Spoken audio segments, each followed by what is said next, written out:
Hello, my friends. Welcome back to Historytime English. It is so good to have you here with me today. Find a comfortable spot. Take a slow, deep breath. And let this story carry you across the oceans, into the most daring voyages and the most desperate gambles in human history. Now, let me ask you to do something. Go to your kitchen, in your mind, and open the cupboard where you keep your spices. Look at those small jars. Cinnamon, pepper, cloves, nutmeg. They sit there quietly, costing almost nothing, waiting to be used. But those tiny jars hold one of the most extraordinary stories ever told. Because of those small jars, a man sailed around the entire continent of Africa. Because of them, another man sailed west across an unknown ocean and accidentally discovered 2 continents. Because of them, a fleet of ships circled the entire globe for the first time in history. Because of them, whole nations were conquered, whole peoples were destroyed, and the map of the world was redrawn. All for a pinch of powder, all for a handful of seeds. This is the story of spices, and it is far more dramatic than you might imagine. But first, what exactly is a spice? A spice is any part of a plant, other than the leaves, that is used to add flavor to food. Cinnamon is the dried bark of a tree. Pepper is a dried berry. Cloves are the dried flower buds of a tropical tree. Saffron is the tiny thread-like part from inside a flower. Ginger is a root. Each one comes from a different plant, a different place, a different part of the world. And for most of human history, that was the problem. The plants that produced the most desired spices grew only in a few, very specific places on Earth. If you wanted them, you had to go and get them, or you had to find someone who already had. Spices have been treasured since the very beginning of civilization. More than 3,500 years ago, the ancient Egyptians used spices in their cooking, their medicine, and their religious rituals. Cinnamon and cassia were burned as incense in temples. Cumin and coriander flavored their food. When a pharaoh died, spices were packed into the wrappings to honor the body and please the gods. In ancient India and China, spices were at the heart of daily life. Indian cooks used turmeric, cardamom, and pepper in their food thousands of years before any European had ever tasted them. Chinese doctors used ginger and star anise as medicine, believing that the right spice could cure fevers, calm the stomach, and strengthen the blood. These 2 great civilizations were the original homelands of most of the spices the world craved. And as trade routes slowly opened between East and West, the spices began their long journey across mountains, deserts, and seas toward people who had never imagined such flavors existed. But the most extraordinary spices of all came from a group of tiny islands, so remote that most of the world did not even know they existed. These islands are called the Moluccas, also known as the Spice Islands. They lie in the eastern part of what is now Indonesia, scattered across the warm blue waters between Asia and Australia. They are small, volcanic, covered in thick jungle, and surrounded by deep ocean. And for thousands of years, they were the only place on the entire planet where 2 of the most valuable spices in the world grew naturally. Cloves grew on the northern islands. Nutmeg grew on the Banda Islands, a tiny group in the south. Nowhere else, just these small, isolated dots of land in the middle of the sea. Think about that. The fate of empires, the direction of history, would one day depend on a handful of islands that most people had never heard of. For centuries, Arab traders controlled the spice trade between East and West. They sailed to India and Southeast Asia, bought spices, and carried them back across the Indian Ocean. Then they sold them to European merchants at enormous profit. But the Arab traders were clever. They did not want anyone to know where the spices truly came from. If Europeans discovered the source, they would sail there themselves, and the Arab traders would lose everything. So the traders told stories. Wonderful, terrifying, completely invented stories. The ancient Greek historian Herodotus wrote down some of these tales. He reported that cinnamon was gathered from the nests of enormous birds that built their homes on cliffs so high no human could climb them. To get the cinnamon, people would leave large pieces of meat at the bottom of the cliffs. The birds would carry the heavy meat up to their nests, and the weight would break the nests apart, sending the cinnamon crashing to the ground below. None of it was true, not a word. Cinnamon actually came from the bark of a tree that grew in the forests of Sri Lanka and southern India. But the stories were so vivid, so detailed, so confidently told, that people believed them for centuries. Another tale claimed that cassia, a spice similar to cinnamon, grew in a shallow lake guarded by terrifying winged creatures. Brave harvesters had to cover their entire bodies in animal skins and approach the lake wearing thick leather shields over their eyes. Is that not extraordinary?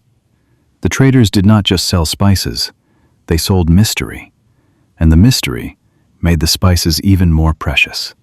For nearly 1,000 years, the Arab traders kept their secrets and their profits safe.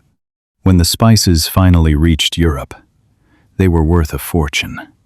In ancient Rome, pepper was so valuable that people called it black gold. The Romans used pepper in almost every dish. They were obsessed with it. And when the Visigoth king Alaric surrounded the city of Rome in the year 408, he demanded a ransom to spare the city. Among his demands, 3,000 pounds of pepper. 3,000 pounds. To a barbarian king, pepper was as valuable as silver. In medieval Europe, spices remained fantastically expensive. A pound of nutmeg could cost more than 7 fat oxen.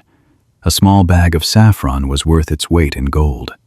Pepper was counted out by the individual grain, like tiny pieces of treasure. In some cities, rent could be paid in peppercorns. A man's wealth could be measured by the spices in his kitchen. But spices were not just about showing off. They served a very practical purpose. In the days before refrigeration, meat often began to spoil quickly. Spices could mask the taste of food that was no longer fresh. They could also help preserve it. Cloves, cinnamon, and pepper all have natural properties that slow the growth of harmful things in food. In a world without freezers, spices were not a luxury. They were a necessity. Wealthy families displayed spices at their grand feasts the way they displayed jewels. A host who served food heavy with pepper, cinnamon, and saffron was telling his guests, "I am rich enough to buy the rarest things on earth." Spice-filled food was a sign of power, of taste, of connection to the mysterious East. Why were spices so expensive? Because they traveled such an impossible distance. A single peppercorn might pass through 20 different hands between the fields of India and the kitchens of London. At every stop, someone added their price. By the time the spice reached Europe, it had been taxed and traded and marked up so many times that only the wealthiest people could afford it. And this is what set the world on fire. By the 1400s, the kings and merchants of Europe were desperate. They wanted spices, but they did not want to pay the enormous prices demanded by the Arab and Venetian traders who controlled the routes. They wanted to find their own way to the source. They wanted to cut out the middlemen and sail directly to the Spice Islands themselves. This desire, this hunger for spices, launched the age of exploration. In 1498, a Portuguese explorer named Vasco da Gama did what no European had done before. He sailed south along the coast of Africa, around its dangerous southern tip, the Cape of Good Hope, and then northeast across the vast Indian Ocean. The voyage was brutal. Storms battered his ships. Many of his crew fell sick and died, but da Gama kept going. When he finally reached the coast of India, the local people asked him what he had come for.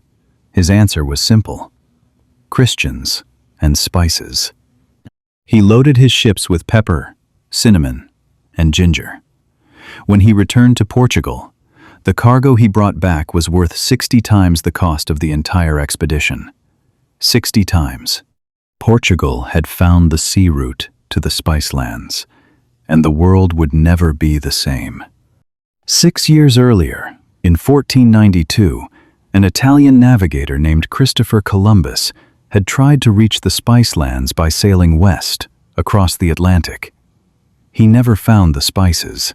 Instead, he found 2 continents that no European knew existed. The Americas were discovered by accident, by a man looking for pepper and cinnamon. And in 1519, a Portuguese explorer named Ferdinand Magellan set out with 5 ships and about 270 men. His goal was to sail all the way around the world and reach the Spice Islands from the other direction. Magellan himself was killed in the Philippines, but 1 ship and 18 surviving men completed the voyage. They returned to Spain carrying 26 tons of cloves. The sale of those cloves alone was enough to pay for the entire expedition, including the 4 ships that were lost. Spices had driven humans to circle the entire globe. Think about that. The desire for flavor, the craving for a taste that could not be found at home, pushed human beings to do something that had never been done before in the history of the world. But what followed was not just exploration. It was conquest. And it was cruelty. In the early 1600s, the Dutch East India Company, known by its Dutch initials as the VOC, became the most powerful trading company the world had ever seen. Its goal was simple: control the spice trade completely. At its peak, the VOC was the largest and richest private company the world had ever seen. It had its own army, its own navy, its own currency.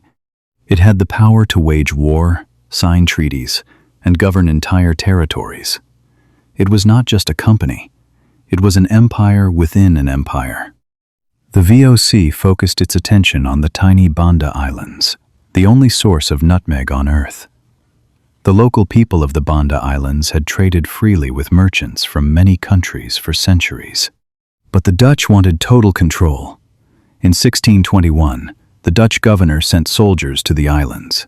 What followed was a massacre. A massacre is the deliberate killing of a large number of people. Most of the Bandanese population, estimated at about 15,000 people, was killed, enslaved, or driven from their land.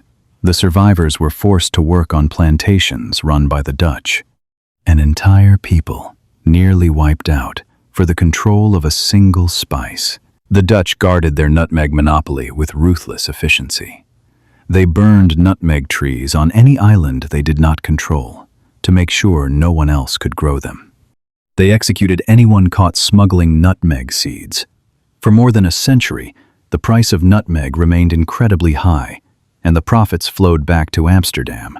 But monopolies, like all things built on force, eventually break. In the late 1700s, a Frenchman named Pierre Poivre set out to destroy the Dutch spice monopoly. His last name, Poivre, means pepper in French. A man named Pepper, fighting for the freedom of spices. Poivre was not a soldier. He was a botanist, a man who studies plants. But his mission was as dangerous as any military operation. He secretly traveled to the Spice Islands, risking his life in waters patrolled by Dutch warships. He bribed local workers, gathered young nutmeg and clove seedlings, and smuggled them out under the noses of the Dutch guards. He carried them across the ocean to the French island colonies of Mauritius and Réunion in the Indian Ocean, where they were carefully planted and grown. It took years.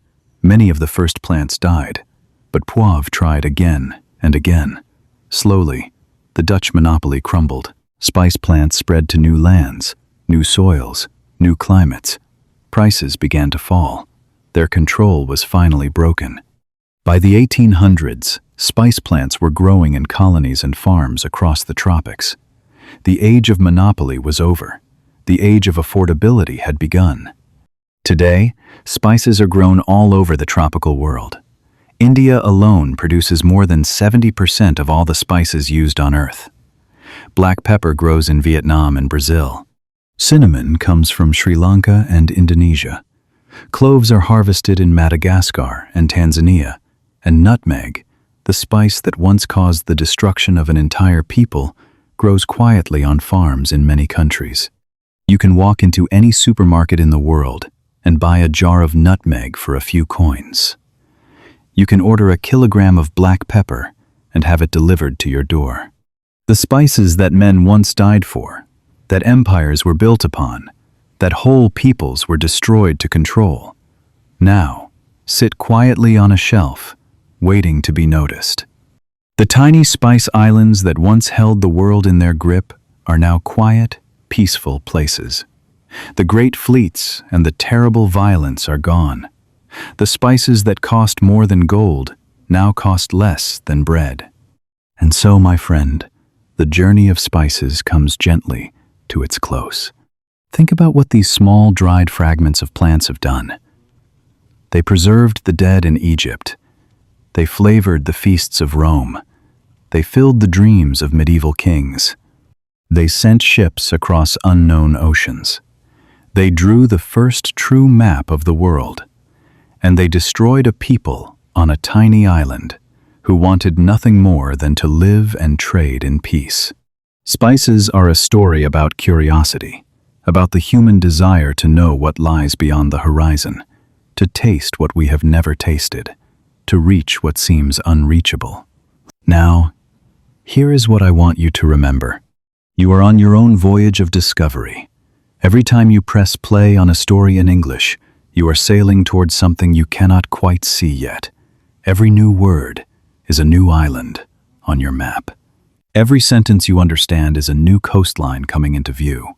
Some days the ocean feels endless. Some days you wonder if you will ever arrive. But the great explorers did not turn back. They kept sailing, even when the sea was dark and the wind was against them. And one day, the land appeared. Your land is out there too, my friend. Keep sailing, keep listening, keep discovering. This is Historytime English. Tell me, my friend, in the comments below, which part of the spice story surprised you most? The giant bird story that was all a lie? Columbus looking for pepper and finding America? Or the people of the Banda Islands? I would truly love to hear from you. There are many more stories waiting right here, and I will be here when you come back.